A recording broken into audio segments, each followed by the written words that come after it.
এই দেখেন এই পটল সব নরম হয়ে গেছে, রাত্রি এরা গোড়া উপরে দিয়ে গেছে কারা। এক রাতেই শেষ হয়ে গেল 4 মাসের স্বপ্ন। যে খেতে ছিল সবুজ পটলের সারি, সেখানে পড়েছিল শুধু উপড়ে ফেলা গাছ। অসহায় কৃষকের কান্নায় ভারী হয়ে উঠেছে পুরো এলাকা। ঘটনাটি ঘটেছে চুয়াডাঙ্গা উপজেলার তিতুদহ গ্রামের বেনাগাড়ি মাঠে। কৃষক আব্দুল হালিম 4 মাসের পরিশ্রমে 12 শতক জমিতে পটলের ক্ষেত গড়ে তুলেছিলেন। প্রতিটি গাছে পটলও ধরেছিল, আর কয়েকদিন পরই বাজারে তোলার প্রস্তুতিও ছিল তার। সেই চৈত মাস থেকে আমি এই পটলের জমিতে কঠিন পরিশ্রম করছি। আমার গাছে এখন ফুল ফলে ভরা। এখন হঠাৎ আমি দেখে খুবই হতাশ হয়ে গেছি যে কারা এই কাজটা করলো। সকালবেলা এসে দেখছি প্রত্যেকটা গাছের গোড়া কোনো উপড়াইল। আমি খুবই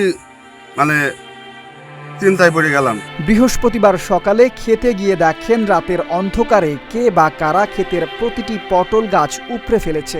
মুহূর্তেই নষ্ট হয়ে যায় তার কয়েক মাসের শ্রম, সময় আর বিনিয়োগ। সেই দৃশ্য দেখে কান্নায় ভেঙে পড়েন এই কৃষক। কান্নাজড়িত কণ্ঠে আব্দুল হালিম বলেন, গাছগুলোকে সন্তানের মতোই যত্ন করেছিলেন তিনি। ফসল বিক্রি করে সংসারের অভাব কিছুটা দূর করার স্বপ্নও ছিল তার। আপনারা ফসলের সাথে করবেন না, কোনো দ্বন্দ্ব কোলাহল থাকলে আপনারা মুখোমুখি হয়ে সামনাসামনি সেটা সমাধান করবেন। কিন্তু এই ফসলে আপনারা কারোর ফসল, আমি বিশেষ করে অনুরোধ করছি, একটা ফসল করতে অনেক পরিশ্রম, অনেক অর্থের প্রয়োজন হয়।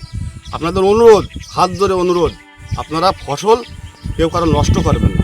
যদি কারো সঙ্গে শত্রুতা থেকেও থাকে তাহলে তার ক্ষতি করুক, কিন্তু ফসলের কি দোষ ছিল? এমন প্রশ্ন তুলে তিনি ঘটনার সুষ্ঠু বিচার দাবি করেন। AKS অর্জন করল গিনেস ওয়ার্ল্ড রেকর্ডস। AKS। এদিকে স্থানীয়দের অভিযোগ, এলাকায় সম্প্রতি একের পর এক কৃষকের ফসল নষ্ট করার ঘটনা ঘটছে। তারা বলছেন, এটি শুধু কৃষকের নয়, কৃষকের ঘাম, পরিশ্রম ও জীবিকার ওপর নির্মম আঘাত। তাই জড়িতদের দ্রুত শনাক্ত করে দৃষ্টান্তমূলক শাস্তির দাবি জানিয়েছেন তারা।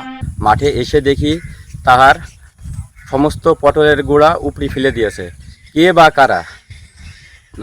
আমরা এইসব বিষয়ে চাষি পক্ষ থেকে তীব্র প্রতিবাদ জানাই। যখন সে তার জমিতে এসে দেখে যে ফসলটা নষ্ট করা হয়েছে কিংবা কেটে দেওয়া হয়েছে, তখন তার দুঃখের আর শেষ থাকে না।